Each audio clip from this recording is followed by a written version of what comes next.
Gracias, Señor, te damos en esta hermosa mañana por tu amor y tu misericordia. Gracias porque estamos aquí en tu casa, Señor, para alabar, glorificar y bendecir tu nombre. Gracias por cada hermano, Señor, hermana que está en esta mañana con nosotros. Gracias por todo, Señor. Te pedimos, Señor, que tú nos ayudes en todo lo que vamos a hacer en este día. Señor, gracias porque te hemos alabado, te hemos glorificado, te hemos bendecido. Y ahora, Dios mío, al abrir tu palabra, ayúdanos, Padre bendito. Necesitamos la gracia, la ayuda, la unción tuya, Señor. Y Dios mío, solamente tú puedes obrar en el corazón, en la vida de cada persona, Señor. Solamente tú puedes, Señor, obrar, y tú puedes, Señor, poner esa palabra en nuestros corazones, Señor, que nos ayude, Dios mío, a seguir adelante. Gracias, Señor. Bendice a cada persona en esta mañana. Aquellos que por alguna razón no están, guárdalos, protégelos. Y Señor, háblanos en esta mañana, Señor, a nuestras vidas. Gracias, Señor, en Cristo Jesús lo pedimos. Amén. ¿Pueden sentarse, hermanos?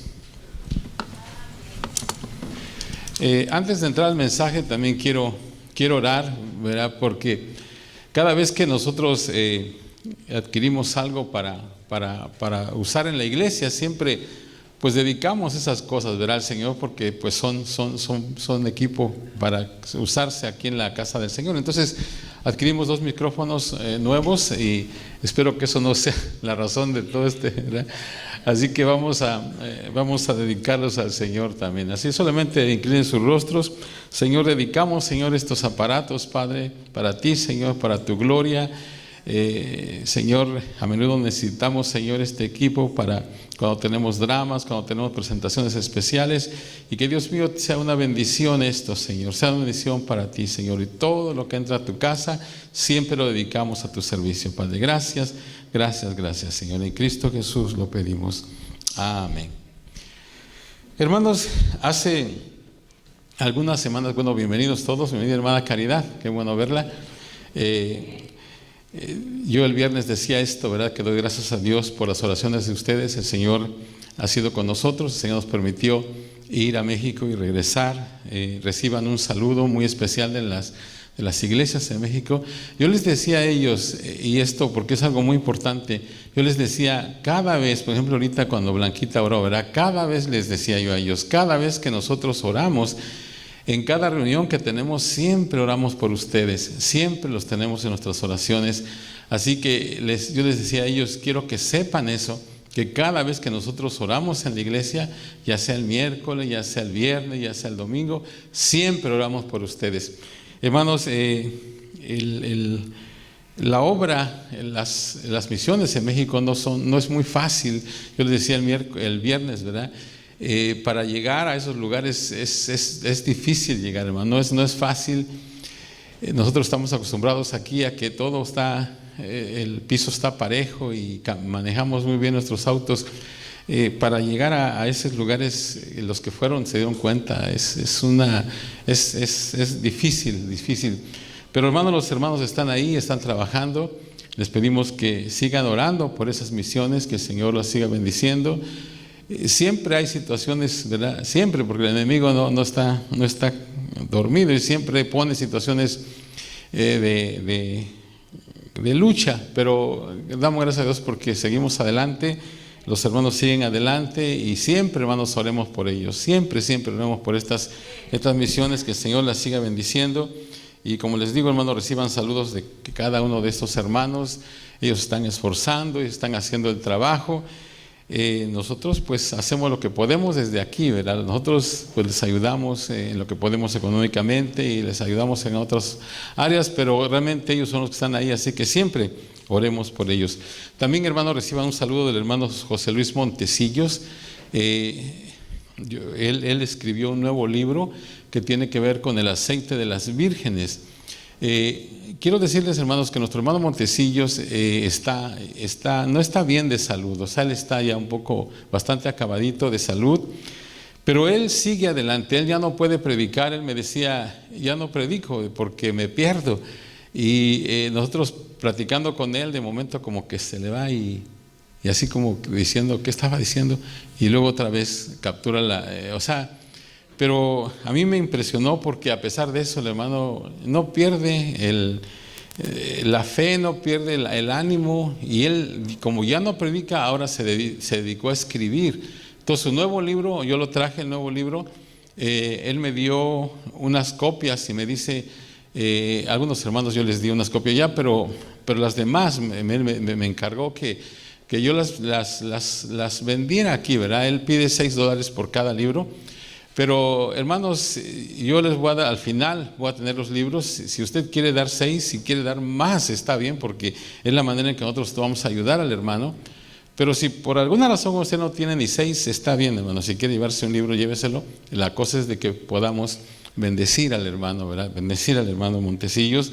Como le digo, él ya no predica, su hijo está a cargo de la obra, él solamente se dedica a escribir. Pero es una inspiración para mí siempre verlo a él, porque a pesar de todas las circunstancias, a pesar de todo, él sigue adelante y es un ejemplo de fe, un ejemplo de confianza en el Señor, realmente un cristiano victorioso a pesar de la situación. Así que hermanos, oren mucho por nuestro hermano José Luis Montecillos, oren mucho por la obra de Dios, ¿verdad? Por el buen pastor en México, y hermanos, sigamos adelante. Hermanos, hace algunas semanas estudiamos, ¿verdad? Estamos en el libro de Romanos y estudiamos la lucha en la vida de cada cristiano. Y dijimos que en la vida de cada cristiano hay una lucha porque hay dos naturalezas, ¿se acuerdan? Tenemos la vieja naturaleza que no puede hacer lo correcto, aun cuando quiere hacerlo, siempre termina haciendo lo que es incorrecto. Pero también por el hecho de ser cristianos, tenemos una nueva naturaleza. Y esto, hermanos, provoca que haya una guerra en nuestra vida. Y Pablo habla de esa guerra en Romanos 7. Y es como la ley de la gravedad que nos sigue atrayendo hacia abajo, esa guerra, ¿verdad? Las cosas que quiero hacer, dice Pablo, no las hago, y las que no quiero hacer, esas son las que termino haciendo. Entonces, en el capítulo 7 de Romanos, hermanos, vemos una imagen de derrota. Pablo está derrotado, está desanimado, está deprimido, pero cuando llegamos al capítulo 8, vemos exactamente lo opuesto. Este, hermanos, es un capítulo de victoria, de gran conquista, de éxito. Hermanos, es como el día y la noche entre Romanos 7 y Romanos 8. Ahora, ¿qué es lo que hace la diferencia, hermanos? Y esto es muy importante. ¿Qué es lo que hace la diferencia? La diferencia, hermanos, en la vida del apóstol Pablo y en nuestra vida, entre la derrota y la victoria, es el Espíritu Santo. El Espíritu Santo. En el capítulo 7, hermanos, la palabra clave ahí fue yo, ¿verdad? O sea, muchas veces en esos versículos Pablo dice yo, a mí, yo mismo. O sea que es nuestro problema también, nuestro viejo yo. Pero otra vez, el secreto de la vida cristiana no es vivirla por nosotros mismos, sino dejar que el Espíritu Santo viva a través de nosotros. Entonces la palabra clave en Romanos 7, como dije, fue yo, a mí. La palabra clave en Romanos 8, hermanos, es espíritu. Fíjense, esa palabra espíritu, si usted tiene una Reina Valera, es usada 21 veces en Romanos 8. Si quiere contarlas, cuente. La palabra espíritu en Romanos 8 está 21 veces. 17 de esas veces está con letra mayúscula, o sea, se refiere al Espíritu Santo, y 4 veces está con letra minúscula, que se refiere a nuestro espíritu. Pero este capítulo, hermanos, podría ser llamado la vida en el Espíritu, y describe los beneficios y bendiciones de tener al Espíritu Santo en nuestras vidas. Hermanos, muchos piensan que este es el más excelente capítulo de la vida cristiana en la Biblia, Romanos 8. Hermanos, se dice que en una ocasión un maestro de la Biblia escribió a 20 de los más respetados maestros de la Biblia alrededor del mundo y les hizo una pregunta: Y la pregunta era, si usted fuera abandonado en una isla desierta y pudiera tener solamente un capítulo de la Biblia, ¿cuál elegiría? Y 7 de los 20 más grandes maestros de la Biblia alrededor del mundo eligieron Romanos capítulo 8. Hermanos, hoy vamos a ver este capítulo de una manera general y luego en las próximas semanas vamos a entrar en algunos detalles de este, porque es algo muy, pero muy hermoso. Este capítulo, hermanos, nos describe los beneficios, la clase de vida que el Espíritu Santo hace posible que vivamos. Ahora, hermanos, estos son los beneficios de ser nacido de nuevo.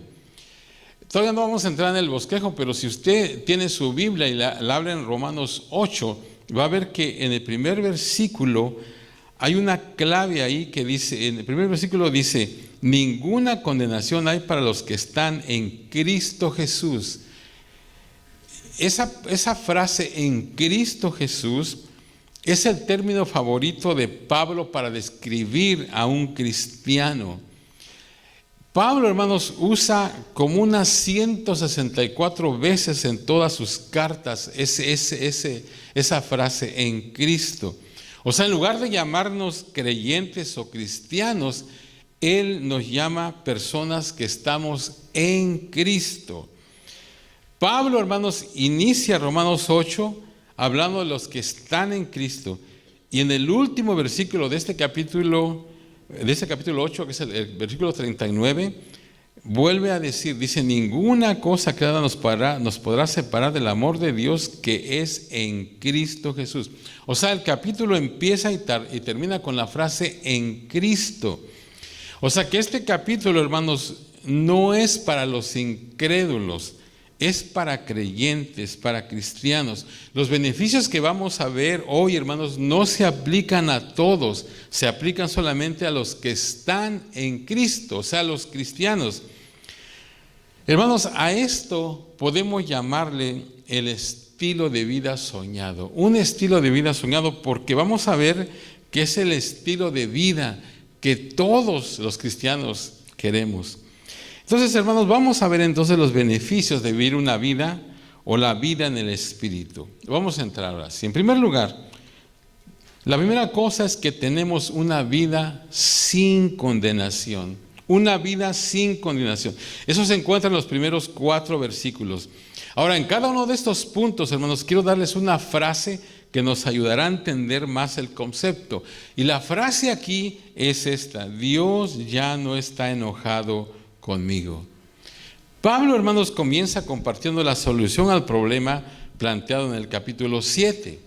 Al final de este capítulo 7, Pablo está, como dije, deprimido, está desanimado, está derrotado. Él dice, estoy confundido, estoy solo, sin esperanza. Fíjense, el capítulo 7, verso 24, dice, miserable de mí, ¿quién me librará de este cuerpo de muerte? Pero al empezar el capítulo 8, lo primero que hace es destacar que el Espíritu Santo es la respuesta a todos los problemas que él señaló en el capítulo 7. ¿Quién me librará? Me siento tan condenado, me siento tan culpable, no cumplo los estándares de Dios, por esa razón siempre me siento culpable, pero él dice, el Espíritu Santo hace posible que vivamos una vida sin condenación. Fíjense lo que dice los primeros 3 versículos.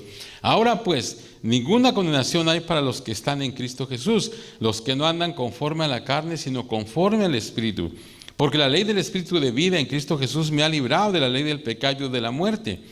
Porque lo que era imposible para la ley, por cuanto era débil por la carne, Dios enviando a su Hijo en semejanza de carne de pecado y a causa del pecado, condenó al pecado en la carne. Ese versículo 3, hermanos, para que lo entendamos mejor, se los voy a leer de la Nueva Versión Internacional. Dice, en efecto, la ley no pudo liberarnos porque la carne anuló su poder. Por eso Dios envió a su propio Hijo en una condición semejante a la de los pecadores, para que se ofreciera en sacrificio por el pecado. Así condenó Dios al pecado en la carne. Entonces, el primer beneficio de ser creyentes es que Dios ya no está enojado con nosotros. ¿Cuál es la condición para no estar en condenación? Todo lo que tengo que hacer es estar en Cristo Jesús. La razón por la que no soy condenado, o usted no es condenado, si es cristiano, es porque Cristo llevó toda la condenación hace 2000 años.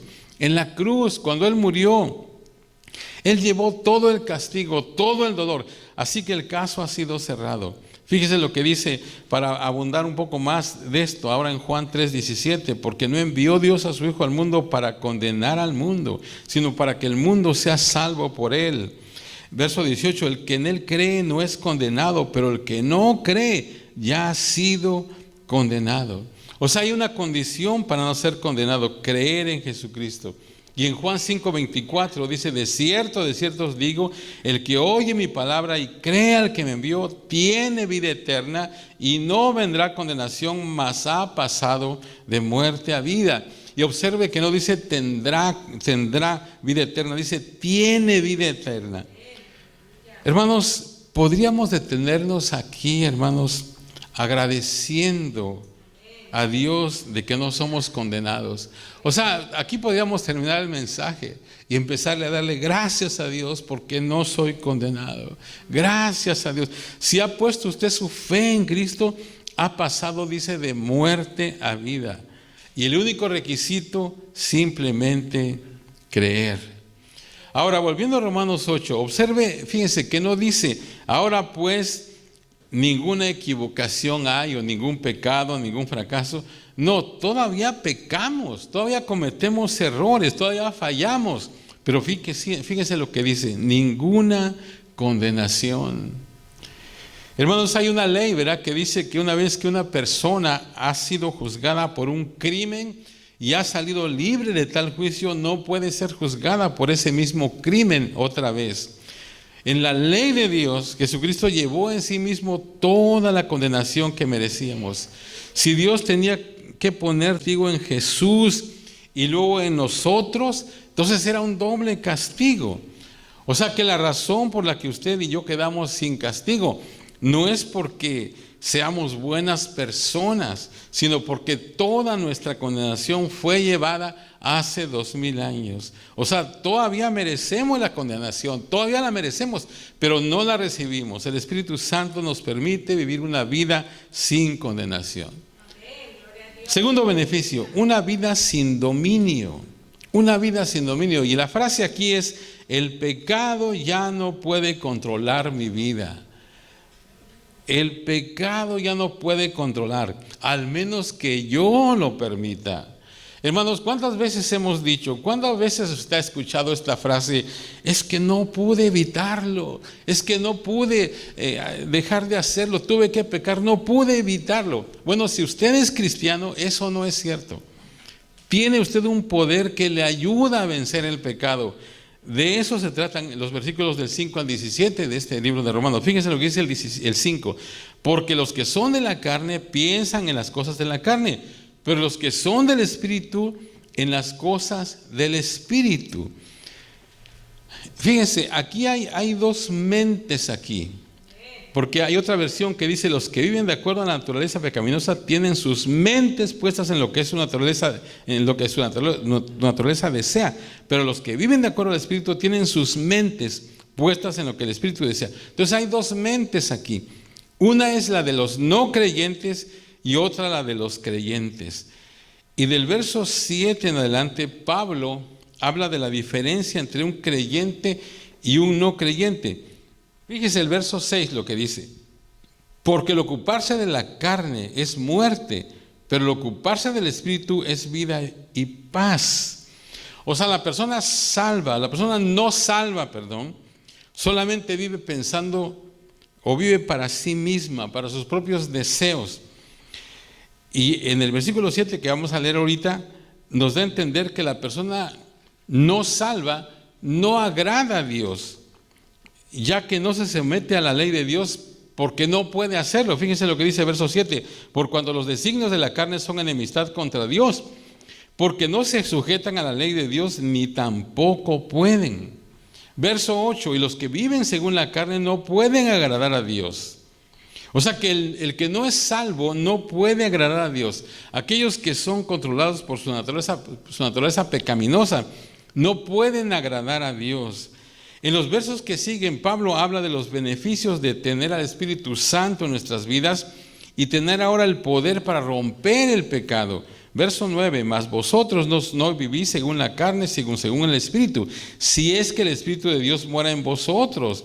Y si alguno no tiene el Espíritu de Cristo, no es de Él. Y esto es algo muy importante también, hermanos. Porque este versículo 9 señala que si no tenemos el Espíritu Santo, ni siquiera somos cristianos. Verso 12 al 13, así que hermanos, deudores somos no a la carne para que vivamos conforme a la carne, porque si vivís conforme a la carne moriréis, mas si por el Espíritu hacéis morir las obras de la carne, viviréis. Verso 15, pues no habéis recibido el espíritu de esclavitud para estar otra vez en temor, sino que habéis recibido el espíritu de adopción por el cual clamamos, Abba, Padre. Y usted sabe, ¿verdad? Que Abba significa papi, ¿verdad? Papi. Cuando nos hacemos cristianos, Dios pone su espíritu en nuestra vida y no servimos a Dios por temor, sino que Él es como un padre para nosotros. O sea, que nosotros somos cristianos, hermanos, no tenemos que tenerle miedo a Dios. Ya no le tenemos miedo, reverencia, ¿verdad? Respeto, por supuesto, pero no miedo.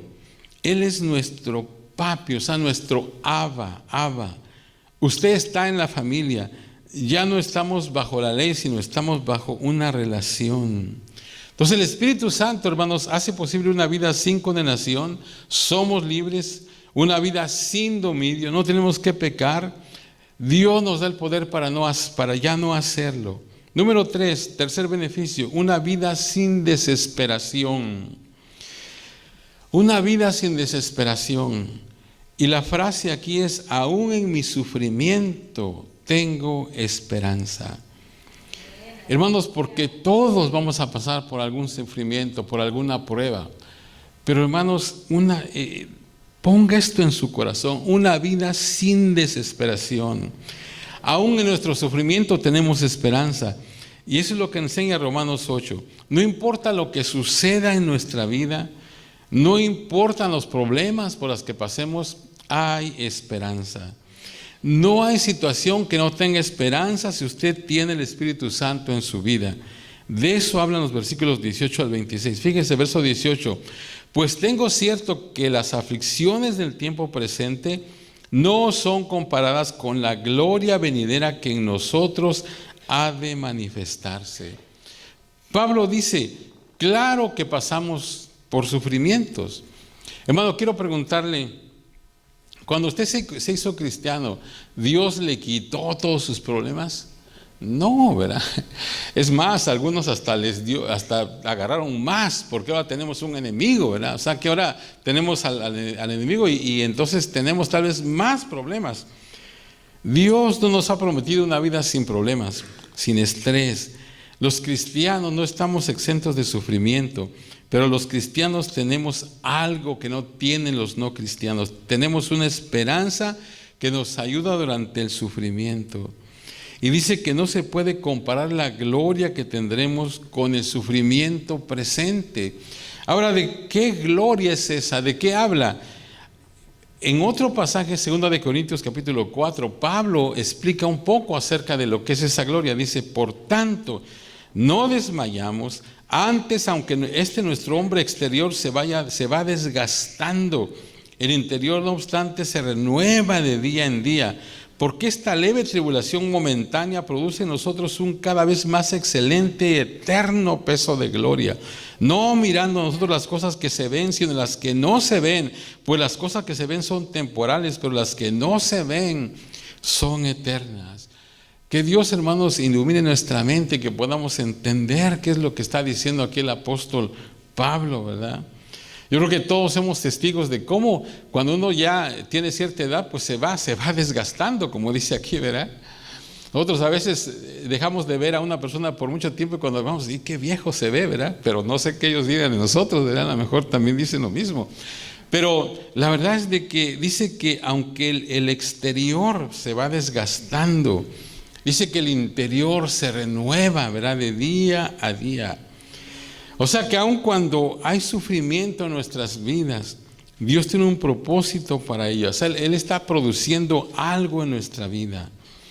Hermanos, yo le decía al hermano Montecillos, yo lo conocí a él, ¿verdad? Hace muchos años. Y un hombre más dinámico, más así, todo. Y ahora lo veo, ¿verdad? Más delgadito. Que a veces no se puede expresar tan bien y todo. Pero ¿sabe qué? Su mirada, su semblante, o sea, refleja una paz. O sea, como que está cumpliendo eso. O sea, que el exterior se está desgastando, pero el interior como que se renueva cada día. Y unas ideas tremendas que tiene, ¿verdad? Y él dice, voy a seguir escribiendo y voy a seguir. Y va, ahora que usted agarre ese libro, va a ver, él hace un tremendo, verá, una tremenda exégesis de lo que es el aceite de las vírgenes, algo muy bonito. Entonces, aunque hay sufrimientos en nuestra vida, ¿verdad? Pero Dios tiene un propósito más allá de ello. Ahora fíjense lo que dice el apóstol Pablo, dice, ¿por qué esta leve tribulación momentánea? Fíjense, hermanos, mire a lo que Pablo le llama leve tribulación. Naufragó 2 veces, golpeado 5 veces, dado por muerto 2 veces, apedreado, azotado en la cárcel, sin alimento. Toda su vida, hermanos, fue problema tras problema. Y además de eso, ese aguijón, ¿verdad? En la carne que tenía, ¿se acuerdan que dice? Un aguijón, ¿verdad? Y a todo eso él le llama leve y momentánea tribulación. O sea que eso, hermanos, se llama tener una perspectiva correcta. Todos nosotros, hermanos, tenemos nuestros propios problemas por los que pasamos. Pero Dios dice que todo eso tiene un propósito. Según Romanos 8, hermanos, podemos esperar 2 cosas. En primer lugar, tenemos la esperanza de una resurrección futura. Fíjense el verso 23 lo que dice. Y no solo ella, sino que también nosotros mismos que tenemos las premisas del Espíritu, nosotros también gemimos dentro de nosotros mismos, esperando la adopción, la redención de nuestro cuerpo. Ahí está hablando, ¿verdad?, de que la tierra dice que gime, y por eso dice, y también nosotros, ¿verdad? Pero tenemos esa esperanza, dice, de la redención de nuestro cuerpo. O sea, esperamos la resurrección. Esas son buenas noticias, hermano, cuando pensamos en nuestros achaques y enfermedades. Un día se nos dará un cuerpo perfecto, ¿verdad? Hermanos, en el cielo no hay dolor, no hay lágrimas, no hay problemas. Tenemos la esperanza de la resurrección. O sea, no todo termina en la muerte. Y en segundo lugar, tenemos la esperanza de que el Espíritu Santo está orando por nosotros siempre. Verso 26. Y de igual manera el Espíritu nos ayuda en nuestra debilidad. Pues qué hemos de pedir no como conviene, no lo sabemos, pero el Espíritu mismo intercede por nosotros con gemidos indecibles. Hermano, yo sé que a veces hay momentos en que usted tal vez se ha encontrado en una situación en donde no sabe, está tan mal que ni siquiera sabe cómo orar, ¿verdad? ¿Cómo pedir? En ese momento dice que el Espíritu Santo que ve el interior de su corazón, Él ve las cosas que tal vez usted no puede ver y las presenta, ¿verdad?, delante de Dios. O sea, aún en nuestra debilidad el Espíritu Santo ora por nosotros. Una vida sin desesperación. Hermanos, cuando terminemos este capítulo vamos a entender por qué los cristianos debemos ser la gente más positiva del mundo, hermano. Fíjese, se nos ha dado una vida sin condenación. Dios no está molesto con nosotros. Se nos ha dado una vida sin dominio. Yo no tengo que ceder a los malos hábitos. El Espíritu Santo me dará el poder para cambiar. Se nos ha dado una vida sin desesperación. No importa la situación, hay esperanza porque el Espíritu Santo está orando por mí en ese momento. Esas son buenas noticias. Número 4, beneficio número 4. Cuando estamos en Cristo, cuando tenemos el Espíritu Santo en nosotros, Dios planea para nosotros una vida. Número 4, una vida sin errores. Yo diría sin accidentes también. Y no me estoy refiriendo a que usted no va a cometer errores. Lo que estoy diciendo es de que hay un propósito para todo lo que sucede. Y Dios lo permite porque se ajusta a su patrón. Y la frase es esta: el propósito de Dios es siempre más grande que mis problemas. El propósito de Dios en mi vida siempre es más grande. Hermanos, uno de los versículos más famosos de la Biblia son el versículo del 28 al 30 de Romanos 8. Fíjense lo que dice el 28: y sabemos que los que aman a Dios, todas las cosas les ayudan a bien. Esto es, a los que conforme a su propósito son llamados. O sea, recuerde que está hablando a los cristianos, a los que conforme a su propósito son llamados. O sea, Dios tiene un propósito. Si usted es cristiano, absolutamente nada viene a su vida por accidente. Nada.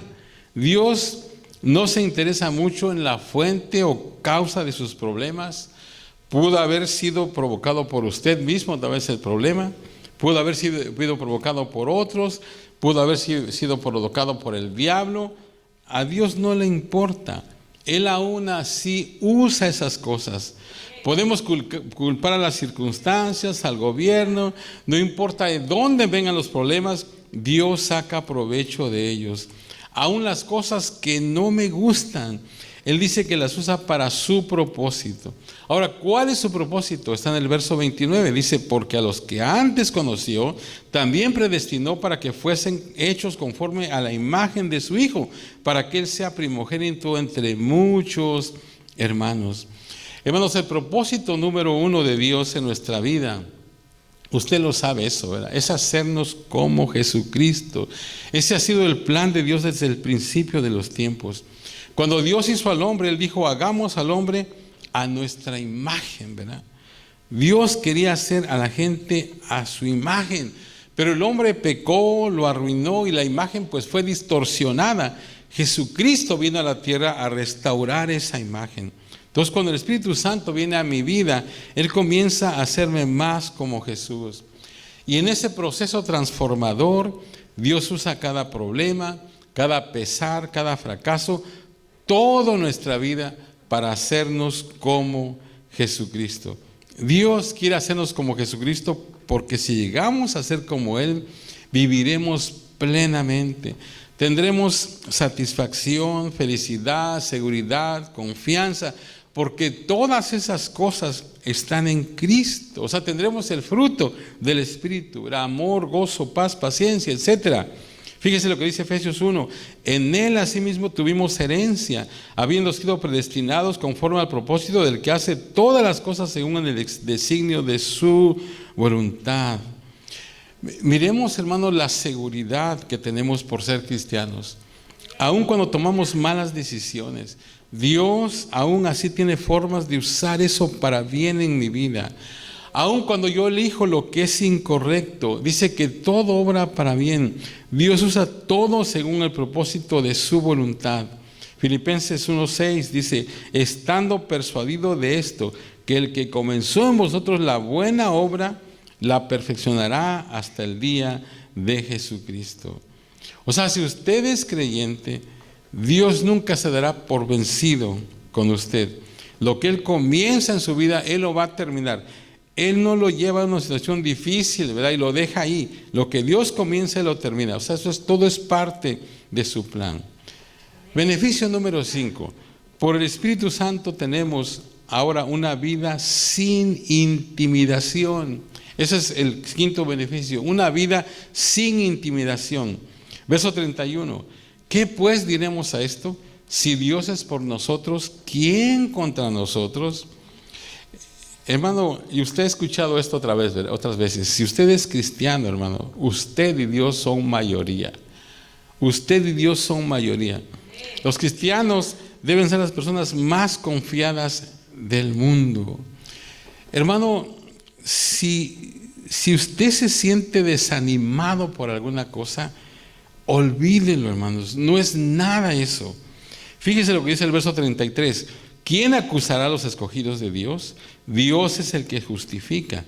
Verso 34. ¿Quién es el que condenará? Hermanos, muchas veces, ¿verdad? Por lo que sea, a veces la gente nos puede llegar a condenarnos, puede llegar a hablar de nosotros. Pero quiero decirle esto. Si yo estoy bien con Dios, si usted está bien con Dios, ¿qué le interesa lo que digan los demás, hermano? Lo más importante es que usted esté bien con Dios. Dice, ¿quién es el que condenará? ¿Quién es el que condena? Cristo es el que murió, mas aún el que también resucitó, el que además está a la diestra de Dios, el que también intercede por nosotros. O sea, el Espíritu Santo está orando por nosotros. Jesucristo está orando por nosotros. Entonces, cuando usted sea criticado por alguien, no se preocupe. Si es cierto, bueno, escuche y aprenda de ello. Pero si no es cierto, ignórelo, olvídelo. Hermanos, otra vez, últimamente, solamente Dios es el juez de su vida. No se deje intimidar. Una vida sin intimidación es una vida de confianza. Nosotros encontramos confianza en el Espíritu Santo. Entonces la frase aquí es, tengo puesta mi confianza en Dios. Hebreos 13:6, de manera que podemos decir confiadamente, el Señor es mi ayudador, no temeré lo que me pueda hacer el hombre. En Proverbios dice que el temor del hombre es una trampa. El Señor es mi ayudador, no temeré. ¿Qué me puede hacer el hombre? Otra vez, usted y Dios son mayoría. Versículo 37 de Romanos 8 ahora. Antes en todas estas cosas somos más que vencedores. Somos más que vencedores. Romanos 8 enseña que si usted es cristiano, fíjense, si usted es cristiano, hermanos, nunca debe de llamarse o sentirse una víctima. Usted no es víctima, usted es victorioso. Somos más que vencedores. O sea, usted nunca se sienta una víctima, o nunca deje como sentirse así que es una víctima, porque usted no es una víctima si es cristiano. Usted es victorioso. Somos más que vencedores. Cuando las cosas nos desaniman, es porque nosotros elegimos que lo hagan. Somos victoriosos, somos más que vencedores. Filipenses 1:4-13, todo lo puedo en Cristo que me fortalece. Y aquí hay otra pregunta, ¿verdad? ¿Hay alguna cosa que usted ha estado diciendo que nunca podrá hacer? Olvídelo. Si usted tiene el Espíritu Santo en su vida, puede vivir una vida sin condenación, sin dominio, sin desesperación, sin intimidación. No tiene que ser intimado por nadie ni por ninguna circunstancia. Una vida sin intimidación. Número 6. Y esto es algo tremendo también. Una vida sin limitación. Una vida sin limitación. La frase aquí es, Dios proveerá para todas mis necesidades. Verso 32, el que no escatimó ni a su propio Hijo, sino que lo entregó por todos nosotros, ¿cómo no nos dará también con Él todas las cosas? Hermano, en otras ocasiones lo hemos dicho, ¿verdad? Cuando el Señor Jesucristo cuando Dios envió a Jesucristo a morir por usted, Él hizo el sacrificio final. O sea, no hay nada más que pudiera haber hecho que venir a morir por usted en la cruz. No hay nada más grande que pudiera él haber hecho. Y eso debe mostrarnos, ¿verdad?, cuánto Él nos ama. Dios le amó lo suficiente que envió a Jesucristo a morir en la cruz. Entonces mi pregunta es, ¿no cree que le ama lo suficiente para asegurar de que usted tenga trabajo, de que tenga ropa, de cuidar de sus necesidades diarias, de bendecir a sus hijos, de bendecir a sus padres, de guardarlo en salud? O sea que si Dios ya envió a su Hijo a morir en la cruz, pues eso dice, ¿cómo no nos dará también con Él todas las cosas? O sea que esas cosas, ¿verdad?, que nosotros necesitamos son menores en comparación. O sea, cuando Cristo nos salvó, Él resolvió nuestro más grande problema. Todo lo demás es más fácil. Él desea suplir sus necesidades. Él desea que usted viva una vida sin limitación. Y número 7, hermanos, el Espíritu Santo hace posible que nosotros vivamos una vida sin separación. Nada podrá separarnos del amor de Dios. Absolutamente nada. Versos 35 en adelante. ¿Quién nos separará del amor de Cristo? Tribulación, o angustia, o hambre, o desnudez, o peligro, o espada. Como está escrito, por causa de Dios somos muertos todo el tiempo. Somos contados como ovejas del matadero. Antes, en todas estas cosas somos más que vencedores por medio de aquel que nos amó. Por lo cual estoy seguro de que ni la muerte, ni la vida, ni ángeles, ni principados, ni potestades, ni lo presente, ni lo porvenir, ni lo alto, ni lo profundo, ni ninguna otra cosa creada nos podrá separar del amor de Dios que es en Cristo Jesús, Señor nuestro. Hermanos, nada puede separarme del amor de Dios. La gran verdad, hermanos, es que nunca pasaré una situación en mi vida solo. No importa lo que suceda en el futuro, Dios estará conmigo. Aunque no conozca lo que me depara el futuro, porque nadie conoce lo que depara el futuro, sé quién tiene el futuro en sus manos y sé que no lo afrontaré solo. Nada puede separarnos del amor de Dios. Hermanos, es un pensamiento realmente reconfortante, ¿verdad? Estamos eternamente seguros. Fíjese lo que dice Juan 10:28, hablando el Señor Jesús, dice: y yo les doy vida eterna y no perecerán jamás, ni nadie las arrebatará de mi mano. O sea que una vez que usted ha puesto su vida en las manos de Dios, nada puede separarlo del amor de Dios. Otra vez en Mateo 28:20 Jesús dijo: y aquí yo estoy con vosotros todos los días hasta el fin del mundo, en cualquier lugar donde estemos. Entonces descanse en el plan de Dios, reconozca su presencia, confíe en su protección. No importa lo que pase, Dios estará con usted. Y el último versículo que yo tengo en esta mañana es en Isaías 43:2, que dice: cuando pases por las aguas, yo estaré contigo, y si por los ríos, no te anegarán. Cuando pases por el fuego, yo no te quemarás, ni la llama arderá en ti. Hermano, yo espero que usted haya captado algo de los grandes privilegios que tenemos como cristianos, como creyentes. Hermano, ¿entiende usted ahora por qué el Evangelio son buenas noticias? Buenas noticias. Ese es el estilo de vida soñado, hermanos. Fíjese, una vida sin condenación. No tengo que andar agobiado por la culpa. Mis pecados son perdonados. Una vida sin dominio. No tengo que ser controlado por circunstancias o hábitos. Dios me dará ese poder. Una vida sin desesperación. No importa por el sufrimiento que atraviese, hay esperanza. Una vida sin errores. Aun cuando tome malas decisiones, Él acomoda todo a su plan. Una vida sin intimidación. Dios proveerá el poder que necesito. Con Él de mi lado no tengo que temerle a nadie. Una vida sin limitación. Él ha provisto para todas mis necesidades. Una vida sin separación. Nada podrá separarme del amor de Dios. Eso es seguridad, hermanos, y confianza. Estas son las buenas noticias del Evangelio. Hermanos, lo malo es que a veces nosotros, hermanos, o no hemos entendido esto o no lo creemos. Y peor tantito, a veces, como no lo hemos creído, no lo experimentamos, y eso a veces nos impide compartirlo con otros también. Yo creo que nadie rechazaría estas buenas noticias. Que el Señor, hermano, nos ayude para que nosotros entendamos esto, entendamos la gran cosa que tenemos nosotros en Cristo, y que de esa misma manera se lo podamos compartir a alguien también.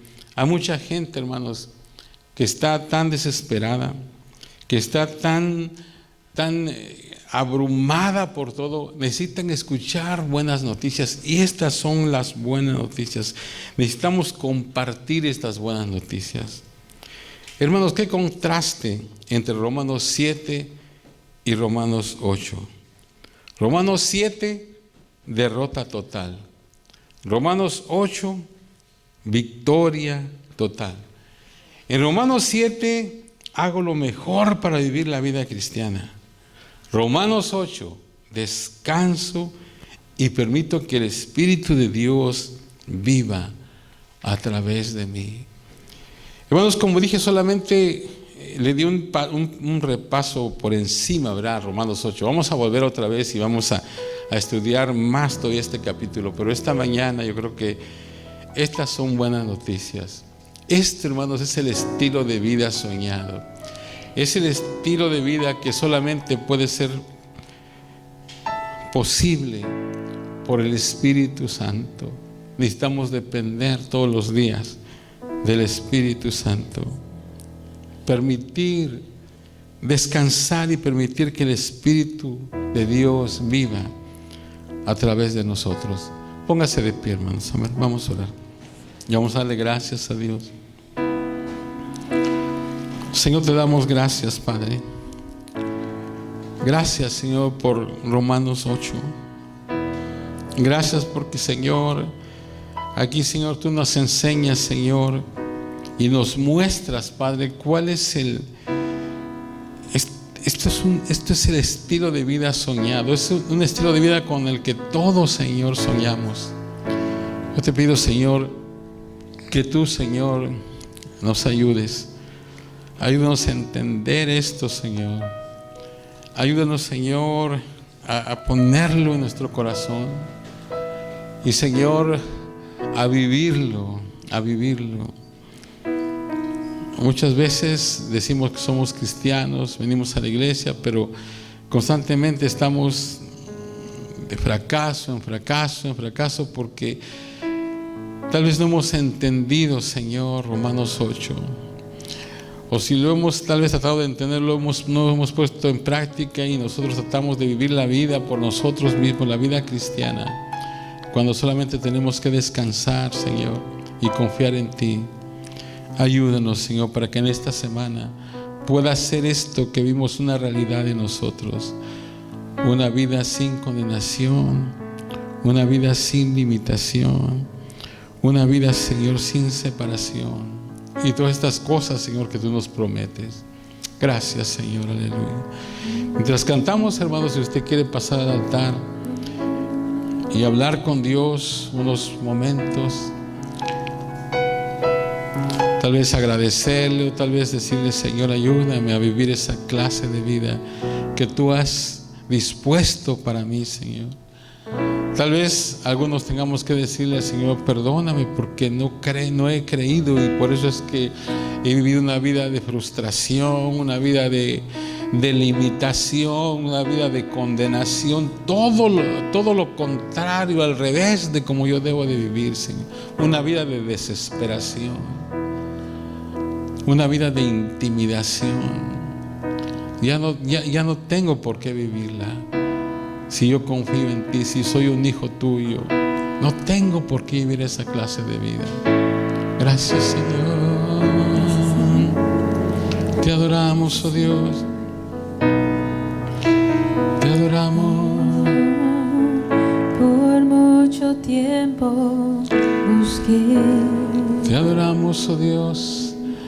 Señor, bendice a tu pueblo, Señor. Ayúdanos, Señor. Ayúdanos, Señor, a entender. Ayúdanos, Señor, a entender, oh Dios, de que, Señor, tú nos has llamado, Señor, para que seamos más que vencedores a una vida, Señor, de plenitud. Ayúdanos, Padre. Y que en la semana, Dios mío, en la semana, Señor, podamos aplicar esto en nuestra vida. Dios mío, cuando haya crisis, problemas y venga la desesperación, Señor, podamos entender: ya no tengo que vivir así. Espíritu Santo hace que yo viva una vida sin desesperación. No puedo desesperarme por las cosas que están pasando. Ayúdame, Señor. Una vida sin limitación. Ayúdame, Señor, a no limitarme yo mismo por mis circunstancias, sino que a creer, Señor, de que tú tienes muchas más cosas para mí, Señor. Ayúdanos, Padre. Ayúdanos a creerte a ti, Señor. A creerte a ti. A creerte a ti, Señor. Y sobre todo, Dios, que nadie en esta mañana salga, Señor, con ese temor de que va a perder, se va a perder o se va a alejar de Dios. Porque, Señor, tú has hecho posible una vida sin separación. ¿Quién nos podrá apartar del amor de Dios? No hay nada que nos pueda apartar de tu amor, Señor. Y no es porque nosotros seamos merecedores, no es porque no merezcamos la condenación, no es porque merezcamos todo, no, es por ti, Señor. Estamos en ti, Señor, estamos en ti.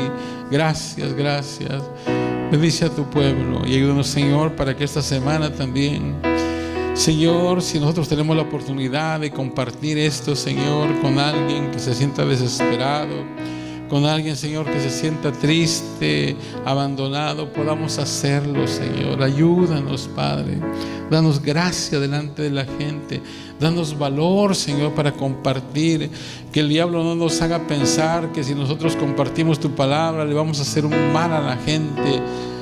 Tal vez por muchos años, por mucho tiempo, el enemigo nos ha engañado de que la gente se va a ofender si nosotros compartimos esto, pero esto es algo de lo más hermoso que le puede pasar a la gente.